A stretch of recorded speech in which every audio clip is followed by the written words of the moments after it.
Bergulat dengan kekurangan makanan tak hanya dialami masyarakat Gaza. Hewan peliharaan seperti kucing pun mengalaminya. Salah seorang warga Gaza bernama Rania mengambil tanggung jawab merawat kucing-kucing di sekitar kawasan rumahnya. اللي حواليا بعتبروه إشي مش ضروري. يعني شغلة بدناش نحكي رفاهية أو سخافة أو أي إشي تاني. بس أنا بالنسبة إلي الموضوع يعني يمكن أولها كنت إنه من باب الرحمة، بس بعد ما ربيتهم صاروا يعني فرد من أفراد العائلة. يعني تقريبا مات أكثر من 90%، من 90 إلى 95% من عدد القطط الموجود والكلاب الموجود في قطاع غزة، تمام، وحتى الكلاب أكثر كمان من هذا ما ظلش يعني.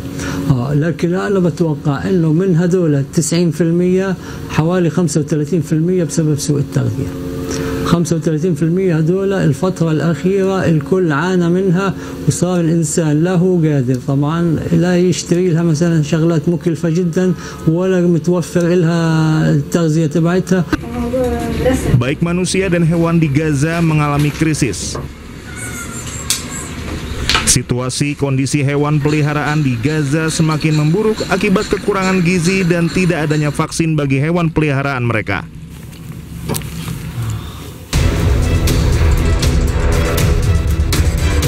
Seorang anak Palestina korban mortir tentara Zionis Israel harus mengalami amputasi di bagian tangan dan kakinya. Samir namanya. Anak berusia 11 tahun ini kondisi kesehatannya terbilang buruk, namun ia berbagi harapannya untuk masa depannya yang lebih cerah. أنا كنت ألعب في الغرفة على الجوال، فجأة خشت طيارة مسيرة فجرت حيلها، لقيت حالي في مستشفى الشفاء، صحيت بعد 12 ساعة من العمليات، لقيتهم بطرين إيدي ورجلي، وعندي كسر في جمجمي وصابات في كل أنحاء جسمي. أنا بقول للعالم نفسي أركب طرف عشان أتعلم، ألعب، أروح المدرسة، أمارس حياتي لحالي. الإصابة غيرت حياتي. أنا أول كنت ألعب، أطلع ألعب مع الأولاد، أكتب، هلقيت أنا قاعد على الفرشة بعرفش ولا ألعب ولا أقف ولا أكتب، أهل اللي بقوموا فيه.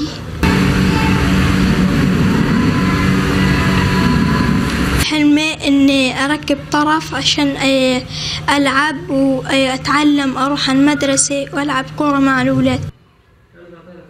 Samir menjadi korban kekejian tentara Israel dengan mendapatkan serangan drone pembawa bom. Rumah Samir terbakar dan Samir saat itu berada di dalam kamarnya sedang tertidur. Menurut Badan Data Perserikatan Bangsa-Bangsa, rata-rata 10 anak kehilangan satu atau kedua kakinya setiap hari di Gaza. Sementara itu, sejak serangan Israel Oktober 2023 lalu, sebanyak 61.722 warga tewas dan 154.525 orang luka-luka.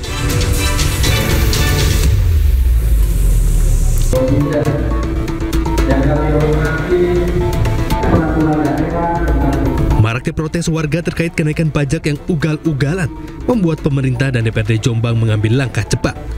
Pemerintah dan DPRD Jombang langsung menggelar rapat paripurna untuk merevisi Perda nomor 13 tahun 2023 yang kenaikannya mencapai 400 hingga lebih dari 1000%. Dalam rapat paripurna tersebut, seluruh anggota fraksi yang hadir juga langsung menyetujui revisi yang diusulkan Bupati Jombang, Warsobi. Setuju saja, iyalah pasti setuju dong, karena itu pun kan pertimbangan Bapak Bupati itu kepada masyarakat yang berpenghasilan rendah. Meskipun akan mengurangi PAD-nya di dalam sektor pajak PBB ini. Lah, untuk semangat teman-teman di DPR ini kan bukan persoalan kepada pendapatan PAD toh, tetapi bagaimana masyarakat terfasilitasi secara keseluruhan, secara adil. Tidak masalah hari ini. Tidak ada persoalan.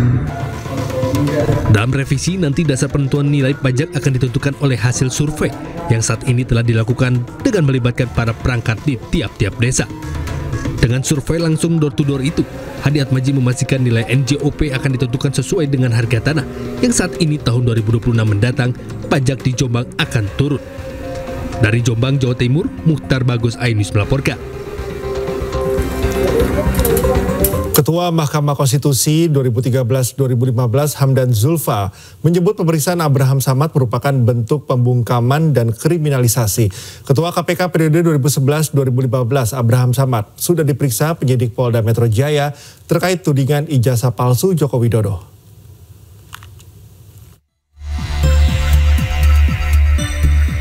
Bak bola liar polemik dugaan ijazah palsu Joko Widodo terus bergulir dan menyenggol banyak pihak, salah satunya Abraham Samad.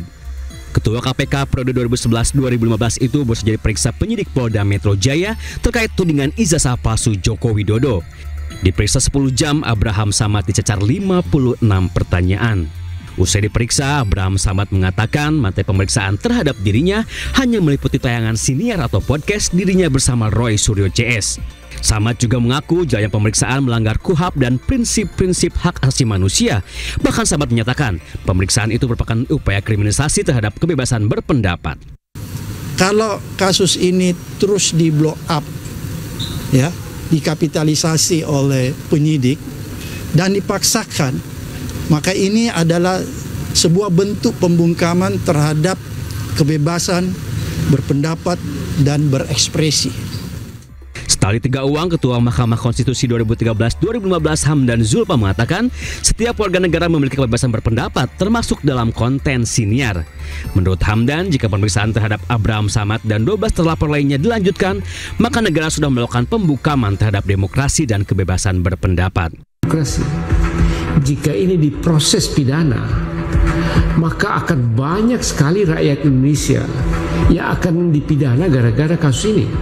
Kalau proses hukum itu dilakukan, itu adalah sebuah pembungkaman terhadap demokrasi dan kebebasan berpendapat. Selain itu, Hamdan juga menyayangkan pemeriksaan terhadap Samad yang dikenal memiliki integritas. Apalagi terakhir pemeriksaan terhadap Abraham Samad, seorang yang dikenal integritasnya selama ini mantan ketua KPK, hanya menyampaikan, memfasilitasi pembicaraan dalam podcast dan itu dipidana, maka semua podcast di Indonesia bisa akan mati. Kasus tudingan ijazah palsu Jokowi sudah memasuki tahap penyidikan. Polda Metro Jaya berkomitmen menuntaskan kasus itu. Tim Liputan iNews melaporkan.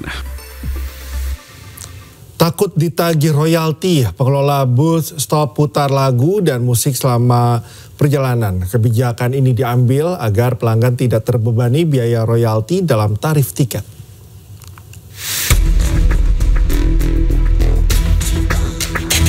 Polemik royalti musik di ruang publik komersil terus bergulir. Jika beberapa waktu lalu para pelaku usaha kafe dan hotel yang mulai resah, kini menjalar ke pelaku usaha jasa transportasi. Kini penumpang bus akan merasakan suasana berbeda saat perjalanan.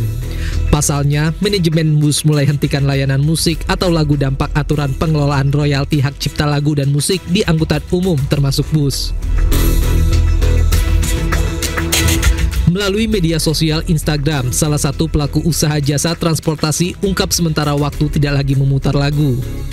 Hal ini dilakukan supaya tidak membebani pelanggan dengan komponen biaya royalti di dalam tarif tiket bus.